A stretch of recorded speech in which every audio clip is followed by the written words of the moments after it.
Hi, it's the Captain Rick Jones with another edition of Cooking with the Captain. Today's segment is all about Spanish food. And when you think about Spain, what do you think about? Paella. It's October in the South, and traditionally paella is served in the fall as a communal meal. In most cases, they cook it outdoors over a big fire. And we'll talk a little bit about the ingredients in a few minutes, but it is something that you share together. I like to tell you what I'm listening to when I cook. Obviously today, cooking Spanish food, I'm listening to the Gypsy Kings. The Gypsy Kings are a group that settled, came from Spain and settled in the south of France in Avignon and began to play parties and dances, and ultimately recorded an album, and it became a gold record around the world, and they've had many, many more hit records since then. Multiple guitars, wonderful gypsy Spanish music. So what are we drinking today? Well, we could be drinking a Tempranillo, a red wine from Spain and the Rioja region of Spain, or we could be drinking a white, like a green wine, a Verde Vino, but today we're not. Today we're drinking Sangria, and so I'm going to pour me a little bit of a Sangria today. Now, you can go to a lot of trouble and make scratch Sangria, but I tell you, I'm cooking with the Captain a lot, the shortcuts. Here's a shortcut: Costco, Kirkland Sangria, already in the bottle, all ready to go. So let's get started cooking our paella. Now, a lot of people believe paella is a dish, and that's au contraire. Paella really is a pan. It's another word for this very fancy, narrow yet heavy pan.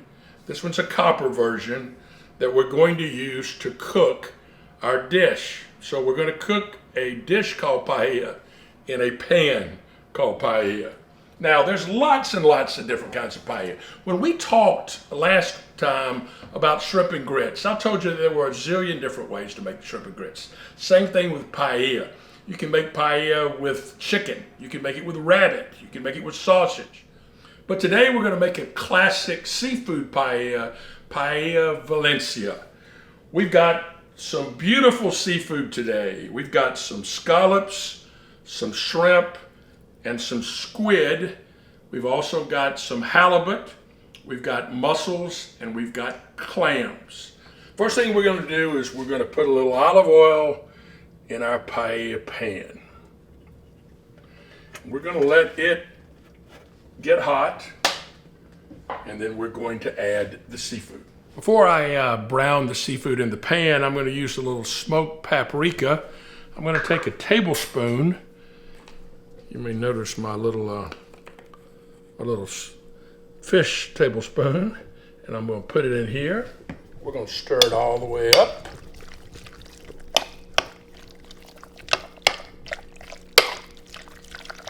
And then we're going to go to the pan. Seafood going into the pan. Again, I got shrimp, scallops, and calamari. And we want to lightly brown these in the pan. We don't want to cook them all the way through because they will finish cooking in the rice towards the end of creating the dish. Valencia, Spain is actually on the coast of Spain on the Mediterranean Sea. And because it's a coastal town, they get lots and lots of wonderful fresh seafood that goes into the Paella Valenciana. You can use almost any kind of seafood that you want. These are white shrimp from here in Charleston. We've got a little calamari, a little squid, and again we've got some bay scallops from Canada. Once we've gotten them a little brown, then we want to remove them and put them in another pan so that we can again not overcook them, and so that they will finish later in the dish. After I get all of this out, I'm going to add my fresh halibut. You can use any white fish that you want. You really want a white fish so that it doesn't overpower the dish. Heavy oily fish like bluefish or other fish like that will give it too strong of a flavor. Okay, so now we're going to add the halibut. And remember, fish will really cook fast. So we got to be very careful not to overcook the fish in here, but just give it a little browning.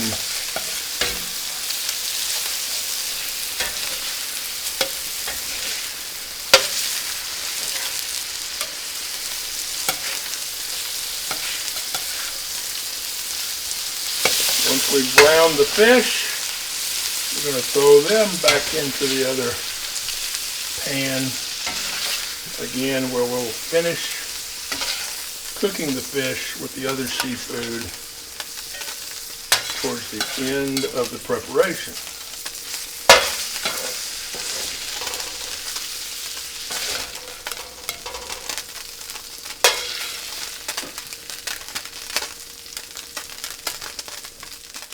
I'm now going to add a little bit of olive oil back into the dish.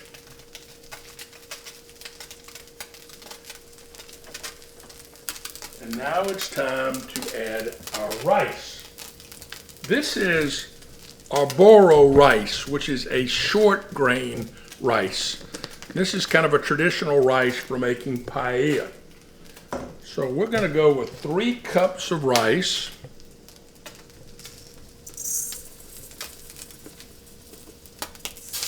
Right into the pan.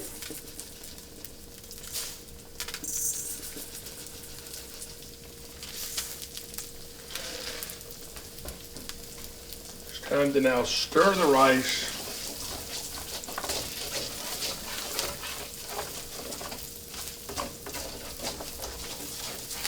in the oil. We want the rice to begin to brown up. Anytime you make paella, you want twice as much stock as you had rice. So we have put 3 cups of rice, and so we now need to add 6 cups of liquid. Last time when we made shrimp and grits, I talked about making shrimp stock, so I went ahead and made some shrimp stock. So I've got 2 cups of shrimp stock right here.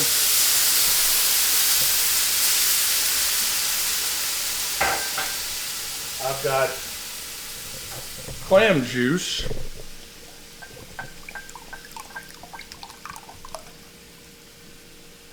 Right about a cup.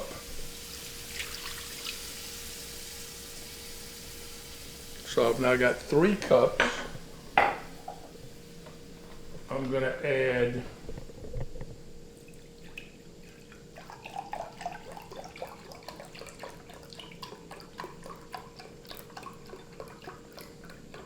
chicken broth,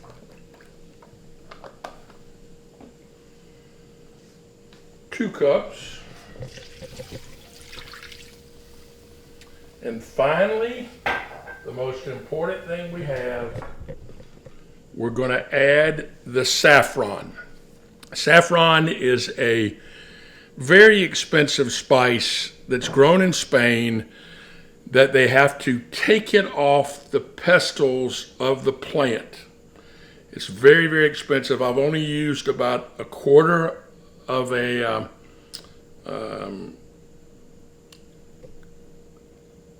teaspoon, and I let it seep for several hours to get that beautiful yellow color. I'm going to pour it in, and that's going to ultimately give our rice that gorgeous yellow color that you want in paella. I'm going to turn it up a little bit till it starts to boil.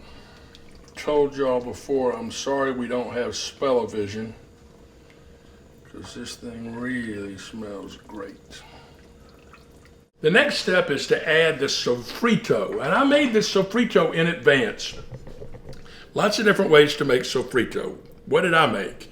I took some red bell peppers, some pimentos, onion, garlic, and chopped tomatoes, and made the sofrito with a little bit of wonderful sherry from Spain.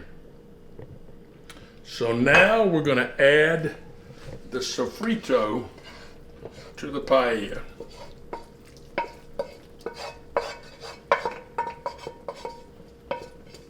Now, paella is a dish you simply can't rush. You've got to let the rice absorb all of that liquid in a very slow manner. So I'm going to turn it down now to just where we've just got just a little bit of heat on it, and we're going to begin to let that rice absorb it. But obviously, while you're waiting, you need something to eat. So earlier today, I made a little snack. Here's my little snack. This is something you ought to make. I cut up some jalapenos, some red onion, some tomato, some garlic, and an avocado. I mixed it up really, really well and then added chopped smoked salmon. So I've got a great snack of smoked salmon with avocado and peppers. And it sure is good. Every time we go to Spain, we buy saffron. And in fact, we had run out of our Spanish saffron, and we expected to go to Spain this May for the whole month. Unfortunately, due to the COVID, we were unable to go, but I bought a little jar of this at, once again, Costco, and that's what we're using today. Another great appetizer in Spain is pan tomato. So we've got some really day-old bread that we're now going to toast in the toaster oven for a few minutes, and then we're going to add garlic, tomato, and sea salt. We've toasted our bread, and now while it's nice and hot, I'm going to take a piece of garlic, I'm going to cut it in half, and I'm going to rub the garlic on each piece of the bread. Really want that good garlicky taste as the base for my dish. Then I'm going to cut a nice ripe tomato, and I'm going to take the tomato and I'm going to rub the tomato right on to the bread too.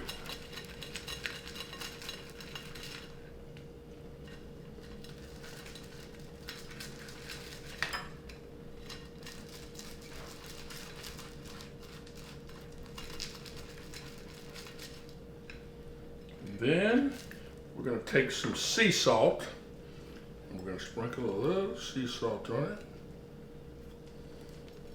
and we're ready to eat it. Pan tomato. Now we're going to add our seafood back into the paella pan.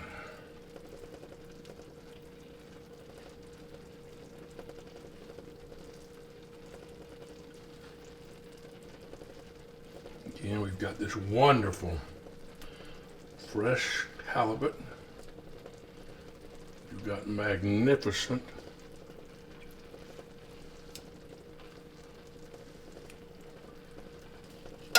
shrimp, scallops, and squid.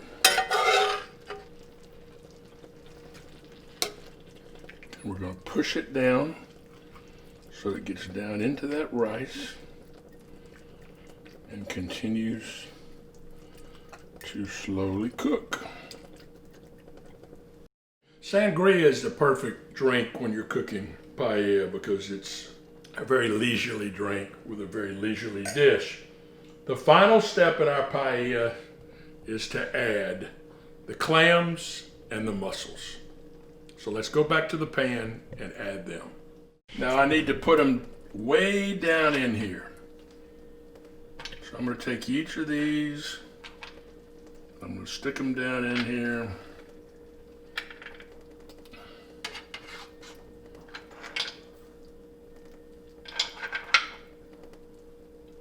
Any place I can find a spot to stick them in. I'm going to do that. Now, the best part of paella is a thing called the saccharot. What is the saccharot? It is the burnt rice on the bottom of the pan. So now I'm going to turn this puppy right back up to high because I almost want to burn the rice on the bottom of the pan. I'm also going to now tint the paella pan with tin foil so that we create the steam that will open the mussels and the clams. So we're going to tint it here.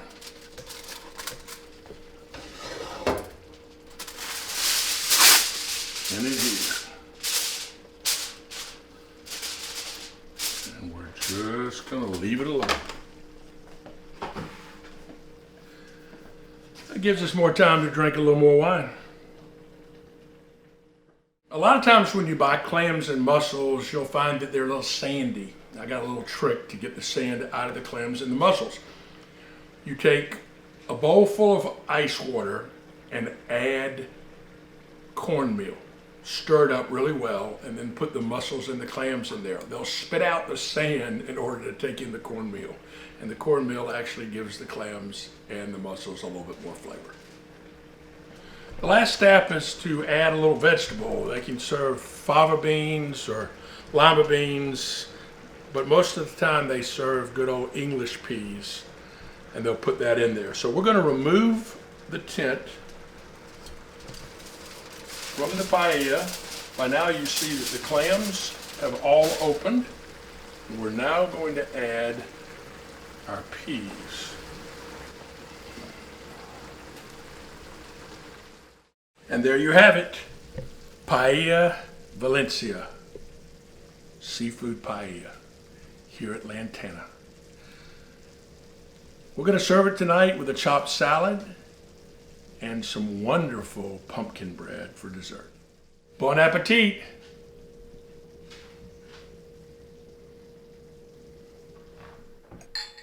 That's a wrap. Episode 3, Cooking with the Captain, Seafood Valencia. We'll see you next month when we're cooking gumbo.